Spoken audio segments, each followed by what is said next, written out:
Nonsense. Covaxin Covishield दोनों अच्छे टीके हैं। वो डेल्टा प्लस का लोड लेने का कुछ जरूरत नहीं है। ये फासला बढ़ाया है दो खुराक के बीच में, वो आपके हित में है। जुलाई 1 तक ये केसेस बहुत कम हो जाएंगे, थोड़े केसेस बाद में आएंगे, लेकिन लहर नहीं आएगी। ये डेल्टा म्यूटेशन क्या है? इंडियन म्यूटेशन, उसका क्या हुआ? इंडियन को डेल्टा बोलते हैं क्या? हाँ, अगर इंडियन को डेल्टा बोलना था तो पहले इंडियन क्यों बोला? पहले से डेल्टा क्यों नहीं कहा? एक तो घोड़ा बोलो, नहीं तो चतुर बोलो ना। अभी चाइनीज म्यूटेशन बोला तो चलेगा? नहीं चलेगा। ये जो म्यूटेशन है, इनके खिलाफ टीका चलता है क्या? अगर नहीं चलता है तो कैसे बचेंगे? हमको पहले कोविड हुआ था, अब ये सब म्यूटेशन से बच जाएंगे क्या? अगर नहीं बच जाएंगे तो पैंडेमिक खत्म कैसे होगा? डॉक्टर रवि गोडसे, जो कि मैं हूँ, मैंने कहा था कि 1 जुलाई तक ये सब ऑलमोस्ट खत्म हो जाएगा। सचमुच होने वाला है क्या? हाँ, होने वाला है। अगर होने वाला है और टीके की वजह से होने वाला है, तो इंग्लैंड में तीसरा लहर क्यों आया? सच्ची आया है क्या? सब सवालों का जवाब दे देता हूँ। इंग्लैंड में कुछ तीसरा लहर वगैरह आया नहीं है, आएगा भी नहीं। बड़े पैमाने पे नहीं आएगा, केसेस दिखेंगे। @डॉक्टर गोडसे रवि 1 पे मैंने एक ट्वीट भेजा है कि मैं तो कह रहा हूँ, इंग्लैंड में जो अभी केसेस आ रहे हैं उसके पीछे छुपी एक सच्चाई है कि टीकाकरण चल रहा है। जो लोगों को ये हो रहा है वो लोग ऐसे हैं कि जवान हैं और जिन्होंने टीके नहीं लिए हैं। तो आप तो कहोगे कि इंग्लैंड का तो परसेंटेज पॉपुलेशन तो काफ़ी 70% तक चला गया है और भारत 3% पे ही है। तो अगर भारत यूके के इतना पीछे है तो फिर हमारा क्या होगा कालिया? देखो, टोटल नंबर ऑफ डोसेज जो इंडिया ने दिए हैं वो बहुत है। पॉपुलेशन के मुताबिक थोड़ा नंबर कम लग रहा है, परसेंटेज। लेकिन अगर अंग्रेज़ों के पास डोसेज थे तो हमारे पास केसेस थे। मेरी उम्मीद ये थी कि हम टीकेकरण के रास्ते से जहाँ पहुँचे, जहाँ अभी पहुँच गए हैं, और मेरा खौफ ये था कि हम लोग डिसीज़ के रास्ते से जाएंगे। जो मुझे खौफ था वही हो गया, लेकिन अभी वो हो गया, वो हो चुका, वो अतीत में है। तो इतने केसेस आए थे इंडिया में, जब ये बड़े बड़े अमीर देश कहाँ कहाँ से ढूंढ के वैक्सीन दे रहे थे, हमारे यहाँ डिसीज़ हो रहा था। ठीक है, जो हो गया सो हो गया, अभी निकल गए उससे। अभी इतना लोगों को कोविड हो चुका है कि मेरा ये मानना है कोई बचा ही नहीं है जिसको कोविड हो सकता है। और कोविड का प्रोटेक्शन तो काफ़ी टिकता है और काफ़ी दिन तक टिकता है और बहुत अच्छी तरह से टिकता है। तो इसके वजह से मैं अभी ठाम हूँ कि जुलाई 1 तक ये केसेस बहुत कम हो जाएंगे, थोड़े केसेस बाद में आएंगे, लेकिन लहर नहीं आएगी। क्या मुझे, मैं खुद ऐसा कहना नहीं चाहिए, लेकिन मुझे खुद पे हैरत होती है कि भाई कहाँ से कॉन्फिडेंस लाते हो इतना। लेकिन मैं सही साबित होगा, आप देख लोगे। तो ये क्या सब डिस्कशन चल रहा है, ये स्टडीज क्या चल रहे हैं? वो कह रहे हैं कि ये म्यूटेशन के अगेंस्ट, म्यूटेशन मतलब ये बदला है ना, थोड़ा उत्परिवर्तित हुआ है ये वायरस। तो क्या ये हमको चकमा दे देगा? हमको अगर डिसीज हुआ है और टीका लिया है तो भी हमको इन्फेक्शन कर देगा? तो कैसा मापेंगे उसको? क्या मानदंड होगा? तो वो कह रहे थे लैब में स्टडीज करेंगे और वो कहेंगे डेल्टा आया है, ये नहीं होगा, अभी तो एंटीबॉडीज नहीं चलेंगे। तो स्टडी किया लैब में और उन्होंने कहा इवन फाइजर जो बड़ी वैक्सीन है उसके एंटीबॉडी 6 गुना कम है, और सब लोग डर गए। ये जो लोग के कहते हैं ना, हमको लगता है भगवान शिव कह रहे हैं, लेकिन वो भगवान शिव नहीं है। वो भगवान शिव के मूर्त के पीछे छुपे हुए जो धर्मेंद्र थे, वो दारू पी के कह रहे थे हम लोग बसंती है। हम वो धर्मेंद्र की सुन भी रही है और कुत्तों के सामने नाच भी रहे हैं। ये क्या है सब, ये नहीं चलेगा, वो नहीं चलेगा। एक बात जाहिर है, ये जो सब स्टडीज है कोविड के, वो लैब में नहीं चलते भैया। वो किसी छोटे वाले जहाँ कोई विंडोज भी नहीं है ऐसे ऑफिस में नहीं चलते, वो रियल लाइफ में चलते हैं। रियल लाइफ में अभी स्टडीज आए हैं। फाइजर कोविशील्ड, जिसको इंग्लैंड में एस्ट्राजेनेका के भी बोलते हैं, उसके भी स्टडीज आए हैं और कोविशील्ड कोवैक्सीन के भी स्टडीज आए हैं। अभी एक एम्स का स्टडी आया है, सब लोग कह रहे थे ये शायद नहीं चलेगा।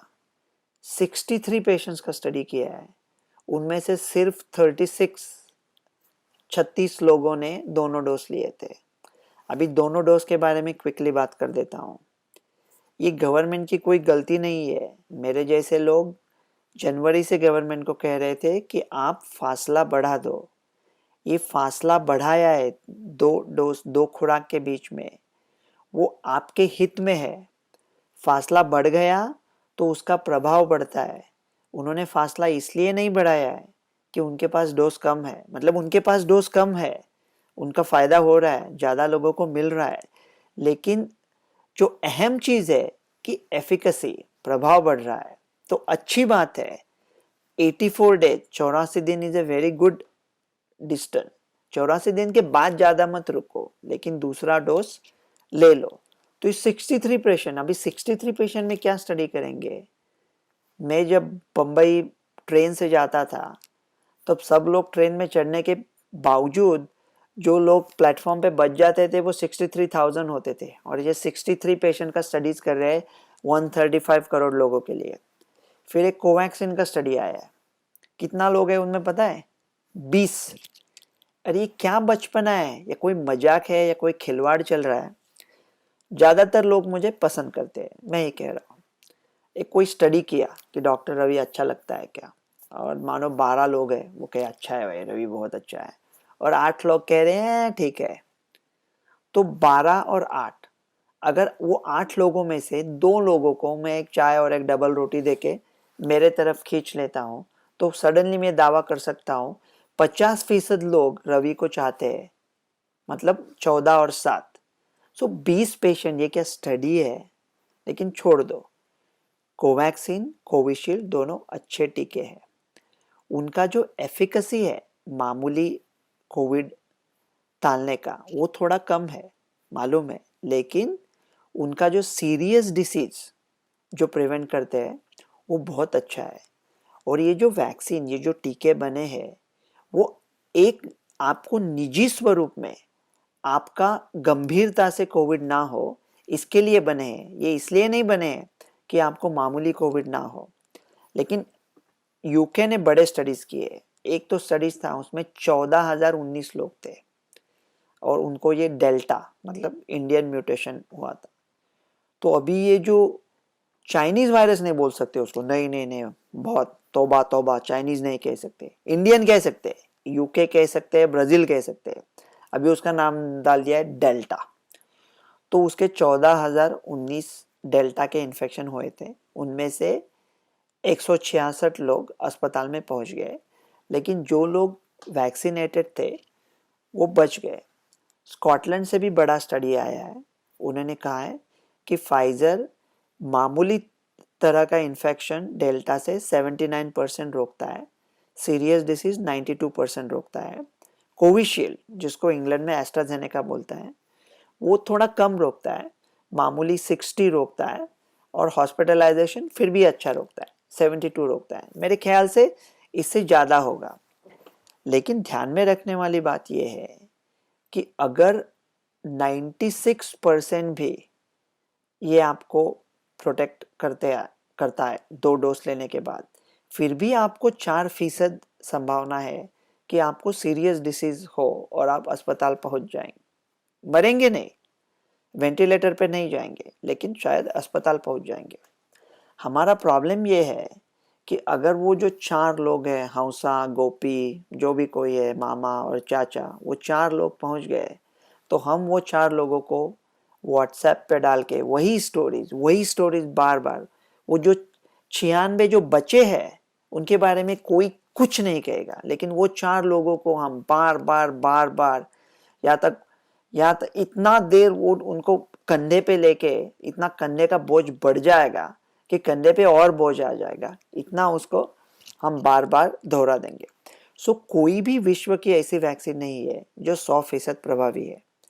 2020 में तो हम लोग तो 50% प्रभावी वैक्सीन लेने को भी तैयार थे। और अभी ये जो 90, 80, 78% वैक्सीन है वो तो बहुत अच्छे है, तो महामारी ऐसे ही खत्म हो जाएगी। तो अभी आज एक न्यूज़ आया था डेल्टा प्लस।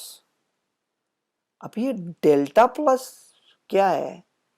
देखो, मैंने अभी @drgodse_ravi1 पे एक ट्वीट भेजा है। Delta plus is nonsense. ज़्यादातर मैं ना षड्यंत्र की बात नहीं करता जब तक मुझे ऐसा नहीं लगता कि सचमुच षड्यंत्र है। यहाँ मुझे कुछ गड़बड़ दिखाई दे रही है। क्या कन्वीन मतलब उनका टाइमिंग भी क्या मौका परस्ती है। वो कह रहे हैं कि ये जो मोनोक्लोनल एंटीबॉडीज बन रहे हैं, इंडिया में मिल रहे हैं, वो ये डेल्टा प्लस जो उन्होंने नया खोज के निकाले, कहाँ से खोज के निकालोगे? ये डेल्टा प्लस कौन से लैब में टेस्टिंग होता है? छोटे छोटे शहरों में कौन से लैब में टेस्टिंग होता है? अगर जय, बीरू और बसंती गए वहां, तो बसंती का रिपोर्ट पकड़ के जय और वीरू को पकड़ा दिया कि आप पेट से हो। इतना नहीं किया तो काफी है। ये छोटे लैब में कहां से म्यूटेशन, क्या टेस्ट करेंगे, क्या बात कर रहे हैं ये लोग? और उन्होंने कैसा पता चला कि मोनोक्लोनल एंटीबॉडीज नहीं चलेंगे? कि एक पेरिस में स्टडी हुआ था। सोचने वाली बात यह है कि फाइजर मॉडर्ना को इंडिया में 7 महीने बाद परमिशन नहीं मिला क्योंकि इंडिया के ब्रिजिंग स्टडीज नहीं है। लेकिन फ्रांस के लैब में, पेशेंट नहीं है एक्चुअल, फ्रांस के लैब में जो न्यूट्रलाइजेशन स्टडीज है वो ले लेंगे। उसमें भी वो दोनों मोनोक्लोनल के दोनों नहीं पकड़े, एक पार्ट ही पकड़ा। तो अभी कह रहे हैं कि मोनोक्लोनल एंटीबॉडीज नहीं चलेंगे। मेरा ये मानना है कि डेल्टा प्लस ये जो स्टोरी है 24 घंटे की स्टोरी है, और मोनोक्लोनल को ख़त्म करने के लिए, मोनोक्लोनल कोरोना को ख़त्म कर सकता है, और जो कोरोना को ख़त्म कर सकता है उसे ख़त्म करने के लिए ये डेल्टा प्लस का लाया है। उसका कुछ आगे नहीं निकलेगा। वो विराफिन का आया था 2 महीना पहले, कितना डंके की छोटी पे विराफिन क्या हुआ उसका आगे? किधर है वो? कौन यूज़ कर रहा है? कहाँ पे है? दूसरा है था 2-डीऑक्सी-ग्लूकोज, कहाँ है वो? कौन लोग यूज कर रहे हैं? कहाँ पे है वो? कुछ नहीं। ऐसे कुछ न्यूज आ जाता है 15-16 घंटे के लिए और बाद में चले जाते हैं। और ये क्या है डेल्टा प्लस? कौन जानता है कि क्या हो सकता है? कहते हैं डरने की कोई बात नहीं, इधर जाएगा उधर जाएगा। वो डेल्टा प्लस का लोड लेने का कुछ जरूरत नहीं है। ये सब अभी अल्फा, बीटा, डेल्टा, थीटा सब छोड़ दो। इंडिया में इतने लोगों को कोविड हो चुका है और वो लोग ऐसे ही बच जाएंगे, केसेस अपने आप कम आ जाएंगे। ये जो बाकी क्या चल रहा है, इंग्लैंड में क्या तीसरा वेव आ रहा है, सेशल्स में क्या हुआ, कतार में क्या हो रहा है, चिले में क्या हुआ, थाईलैंड में वैक्सीन क्यों नहीं दे रहे लोगों को, वो अभी हम लोग छोड़ देते हैं। मुमकिन है तू जिसे समझता है बहारा, औरों की निगाह में वो मौसम हो खिजा का। शायद कि ये ज़मीं है किसी और जहाँ की, जिसे तू समझता है फलक अपने जहाँ का। हम खुद की देखेंगे।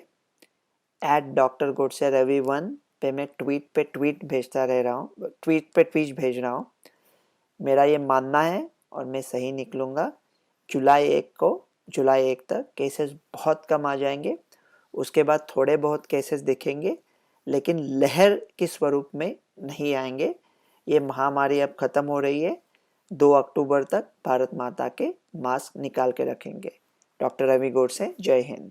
यूट्यूब चॅनल सबस्क्राईब करा आणि लेटेस्ट अपडेटसाठी बेल आयकॉनवर क्लिक करा.